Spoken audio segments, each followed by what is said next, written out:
Avoid these common mistakes in taking the civil service exam. Yan po yung pag-uusapan natin sa video na to. Thank you for watching this video at sinisiguro ko po sa inyo na marami po kayong matutunan sa video na to, na siguradong maa-apply ninyo when you take the civil service exam.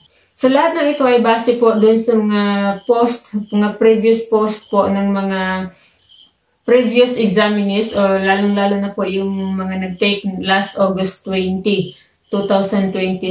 Marami pong nagpo-post sa Facebook groups ng kanilang mga nagawang pagkakamali during the civil service exam day.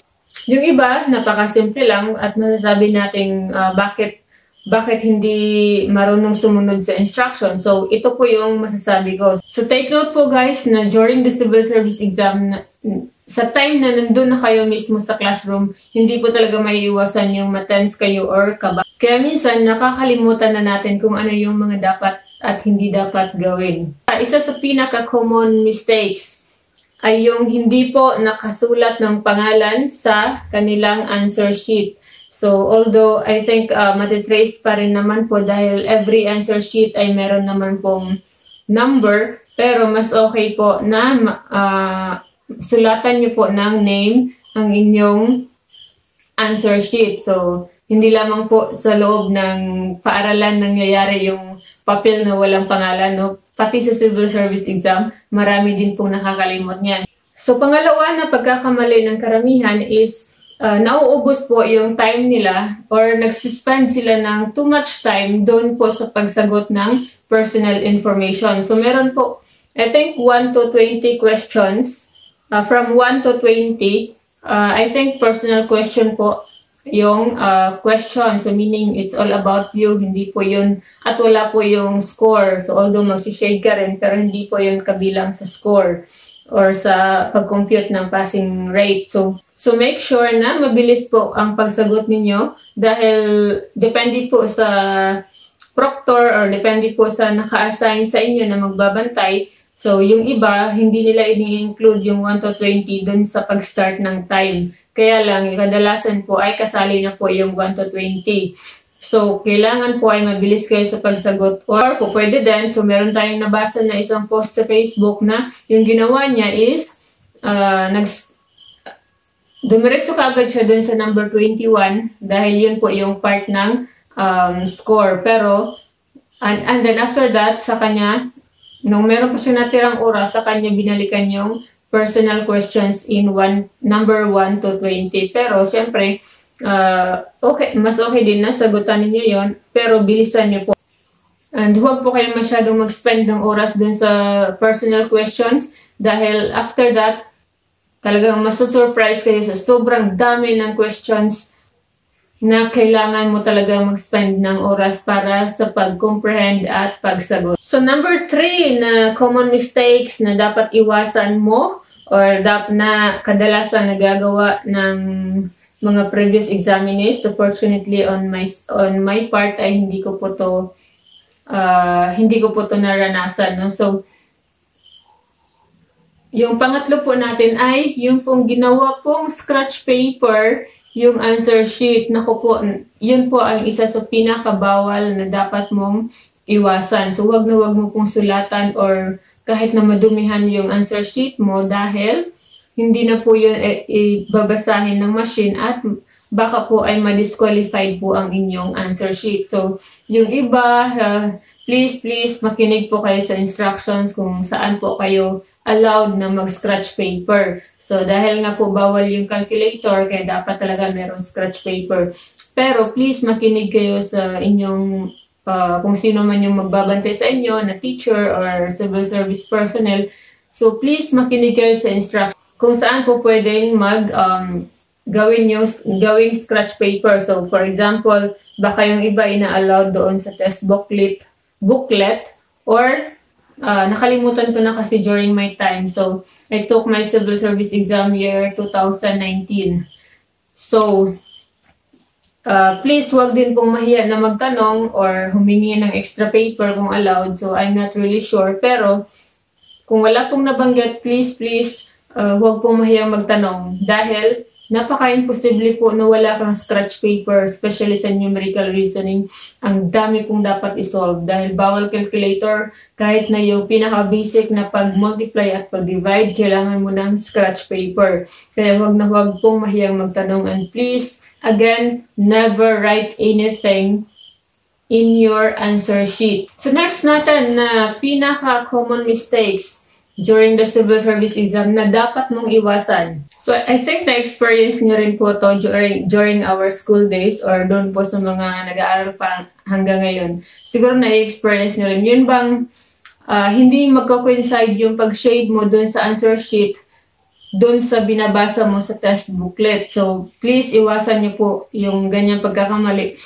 For example, yung binabasa mo in test booklet, nasa number 40 ka na, for example. So, nasa number 40 ka na. Tapos, yung pag-shade mo doon sa answer sheet, nasa number 41 ka na. So, di ba, napakalaking pagkakamali po. Please, palagi pong maging aware kung ano na yung number mo na binabasa doon sa test booklet. Dapat doon, yun din yung i-shade mo sa answer sheet. Dahil once po na magkamali ka, so, for example, yung number 40 ka sa test booklet, tapos yung sa answer sheet, number 41.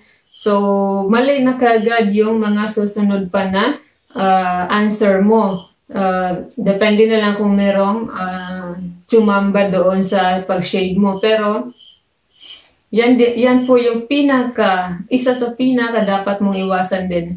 Yung dapat coincide ka. So, lalo-lalo na, for example, minsan kasi nalilito ka na kasi for example meron kang in-skip na number dahil dahil medyo mahirap para sa iyo, so in-skip mo muna. So pagdating mo pagbasa mo doon sa susunod na question sa test booklet, doon ka nag-shade sa number na kung in-skip mo.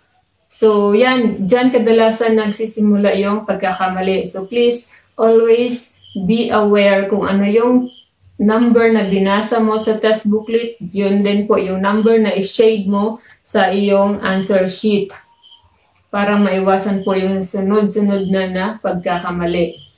So another mistake na dapat mong iwasan, yung last August 20, marami din pong nagpo-post at nagwo-worry sila pagkatapos nila mga exam dahil gumamit sila ng may gel na ballpen. So actually, wala naman talagang sinabi ang civil service exam, ang civil service commission na bawal yung may gel. Pero, common sense na lamang po na di ba yung civil service exam ay shading. So, kapag gumamit ka ng may gel na ballpen at tapos nag-shade ka, di ba po, meron talagang tendency na matagal madry yung ink ng may gel tapos madali siyang makalat. So, lalo-lalo na kung yung kamay mo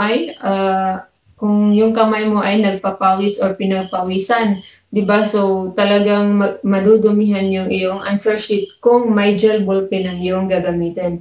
So wag na lang pong gumamit ng may gel ballpen. So marami naman pong ballpen. So yung mga nire-recommend po talaga nila yung Faber-Castell. Pero ako I recommend also this one. This is Crystal Eye Creation. So, meron nito sa Shopee. So, please check the link. Ilalagay ko po sa description box ng video na to para ma-check niyo po kung gusto ninyo. So, napakaganda niya pong ballpen. Tapos, 0.7 mm yung kanyang tip at mabilis lang po siyang mag-shade. So, again, yung Shopee link ay ilalagay po natin sa description box. Click niyo po ang title ng video na to at makikita niyo po yung description box kung saan ang link ng Crystal Eye Creation na ballpen. So, napakaganda niya pong gamitin. Tapos, syempre, Faber-Castell also, the best din po yun. Tapos, ito, another, last one po natin sa ngayon. Ito na po muna yung ating, yung pinakahuli po natin ay yung nag-shade po. Marami pong nag-shade ng hanggang 180 items last time. Pero although, hindi naman madi-disqualify yung answer sheet mo kasi yung items in civil service exam ay until 170 sa professional level, tapos 165 items sa sub-prof. So yung answer sheet kasi hanggang 180 items po kasi yung nasa answer sheet. Pero 170 items lang po yung number of questions sa professional level. So marami po nag-shade hanggang 180 items. Pero okay lang po yun. Na hindi na po i-check yun ng machine. Wala na po yung, hindi na po yun included. Pero this is just a reminder na baka malito po kayo na 170 po yung questions. Tapos 180 po yung shade number sa answer sheet. So, huwag pong malito. Baka isipin nyo kasi na nagkamali kayo ng shading. So, it's just a reminder. So, marami yung nag-shade hanggang 180 items. Lalo na kapag nauubusan na ng oras, nag-shade na lang hanggang matapos. So, yun. Pero, okay lang po yun kung sakaling mashadean nyo hanggang 180 items. So, that's all for this video. Thank you for watching and please don't forget to click the subscribe button. Kung meron pa po kayong mga alam sa inyong mga sa inyong mga friends na nag-take ng civil service exam, yung mga common mistakes na nagagawa nila, so please comment down below at pag-uusapan natin sa susunod na video para maging aware din po yung mga bagong mag-take ng exam. So thank you for watching. This is Janice De Hersey.